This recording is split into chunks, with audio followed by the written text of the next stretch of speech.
All right, welcome back. So, wow, what an event, man! That was intense. I can't even. It was just too much. I feel like it was like whack-a-mole. You know, it's like you got to get in, and get your drop, get your Ultraman. Anyway, so I had a couple of videos. I did some screen sharing of it, but ultimately, it's not really that important. It's beta, and some people got in and some people didn't, and I feel bad for the people that didn't get in. I think I had developed a like a technique in order to win, it just required you to be a little more patient instead of just clicking and clicking and clicking and clicking. So check these guys out. Man, this is beautiful. Look at this. Look at the detail on this thing. They really are spending a lot of time building these things out. Like, you can see the pop rivets on the blade. Look at that, right? I don't know. Sometimes my videos are a little bit pixelated, so you probably can't see the detail on that. But if you go to your app and check it out, it's incredible. So what I want to say is a lot of things, and I've had a hard time describing some of the things I want to say, but here's what I think. I have to write the title of my YouTubes before I actually go in and make them, because I'm not editing. I'm just a guy that's screen sharing, and for whatever reason, people are subscribing to me. I gained 49 subscribers. I'm excited by 49 subscribers. Yes, I said 49. I'm excited by 49 subscribers in 3 days, and BitBoy's getting like 2,000 a minute. But I'm excited, and I'm really grateful for each and every one of you for something that you're doing. You're writing comments to me, and those comments mean a lot because I know that I'm talking to somebody, and I'm not just talking to myself. So thank you for that. That's the first thing I want to say.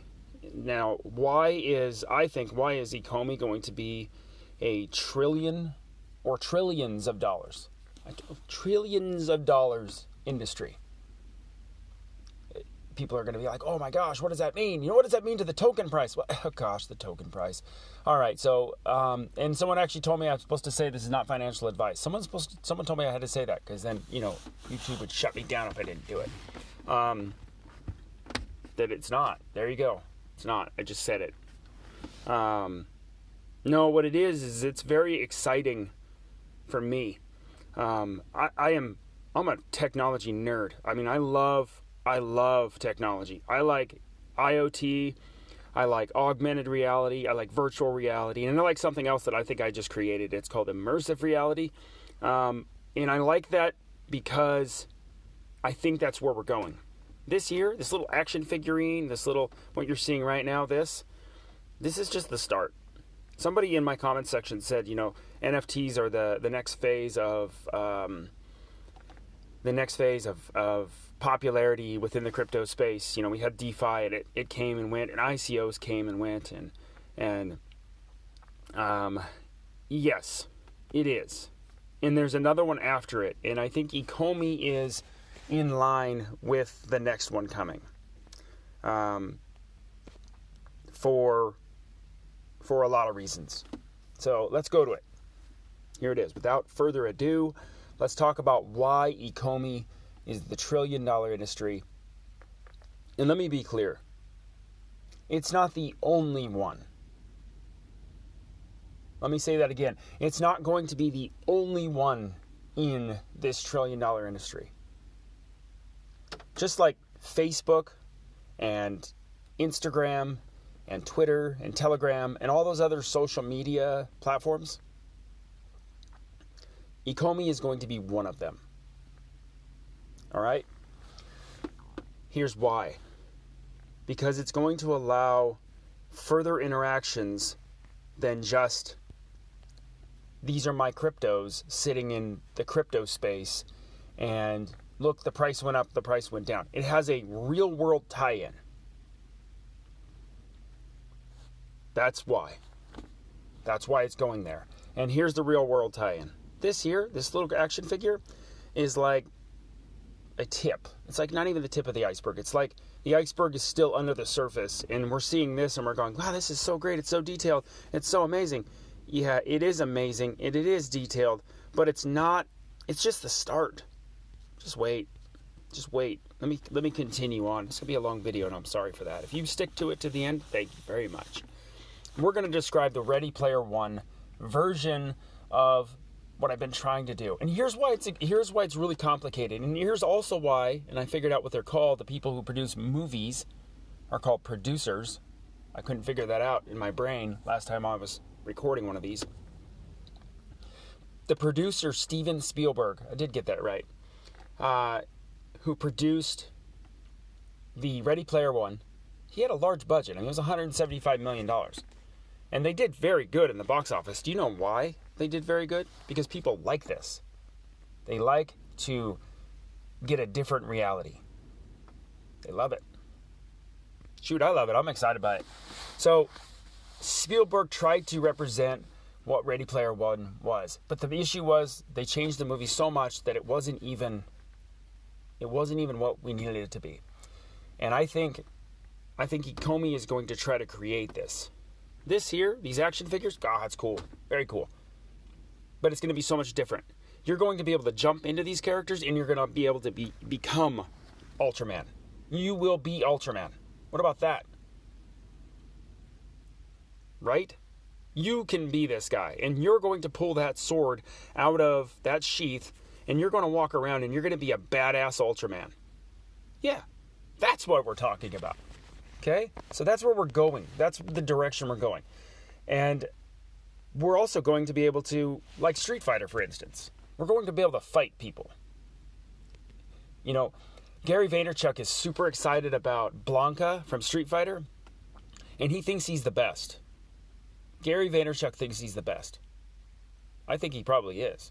I mean, I'm not going to fight with the guy. And maybe I will. Maybe I'll become Dalsim, probably said the name wrong, and do a throat punch from 6 feet away with my super long arms. I don't know.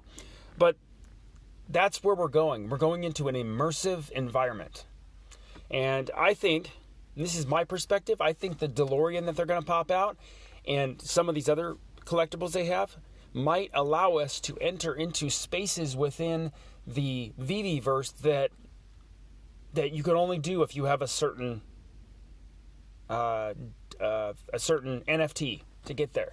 Imagine that. Imagine being able to get to a different part of the VV-verse, utilizing the DeLorean's Back to the Future mechanism to get you there. I'm talking like, I'm going crazy here. You guys ready? So the reason that Spielberg couldn't represent the movie is because it's incredibly difficult to take a 2-hour movie and cram all of the goodness into one little tiny video. It's super hard. I mean, I'm not saying the guy did a bad job. I'm just saying that it's really difficult to do that. And I'm going to have a hard time explaining it right now. But so what happened was in the book is that the earth was destroyed because of wars and people angry, and all of the resources in the earth went kaput, right? And then they looked for an alternative way for people's, for the industry to move on. The real world was just a wasteland. Fuel prices were too high, and basically everybody went to online. And so they created an online immersive environment called the Oasis. And in the Oasis, you could be whoever you wanted to be. You want to be Ultraman? Be Ultraman. Who do you want to be? That's who you could be. What do you want to do? That's what you can do. And there was everything. There was industry, and there was, what does this sound like? It sounds like Decentraland, right? Well, yeah, we're going there. And like I said, I don't think there's just going to be one. Decentraland might grab some. There's a couple others. I just can't quite remember who they are. But they're selling digital landscapes. This is just the beginning stages. People are looking at this going, oh yeah, that'll never happen. No, it will, and it's going to. I think there's two big things that I think are coming. In schools, I think it's going to be a fantastic, and this is in the book too, it's going to be a fantastic thing to be able to enter your school with your VR technology, and you're in there with your classmates, but you're not really there. And when the teacher says, yeah, we're going to talk about the the pyramids today. And instead of just talking about the pyramids and looking at the chalkboard and looking at a book and doing that, you're going to enter into the pyramids and look at them. Like this. You're going to get here and you're going to go, hey, here's my Ultraman, and you're going to zoom in on it. Well, you're going to do the same thing with the pyramids, and you're going to be there and you're going to learn about them immersively. Imagine that. Imagine kids that have like autism and ADD and all these different types of, these different types of ailments. They're going to be able to learn the way they learn in their brain. You know who's going to tie that in? Let's bring in another person. Bring him in. Elon Musk. He's got this thing called the NeuroLink, okay? I think the NeuroLink is it's archaic, right? I feel like it's not the end all be all. So I own this product called NextMind. And you can put it on your head and you can control stuff with your mind. It's kind of cool. It's actually badass, okay? Just say it what it is. But it's still clunky and it's still old. And like in the book, they talk about haptic gear and all these things that you put on your head and then you enter into the space. We're going to go beyond that. I mean, contact lenses, we're going to go beyond that. We're going to be, I don't know even know where we're going to go, but it's going to be amazing. Okay, so ECOMI is creating that space. They're creating that environment for us to enter into and be a part of.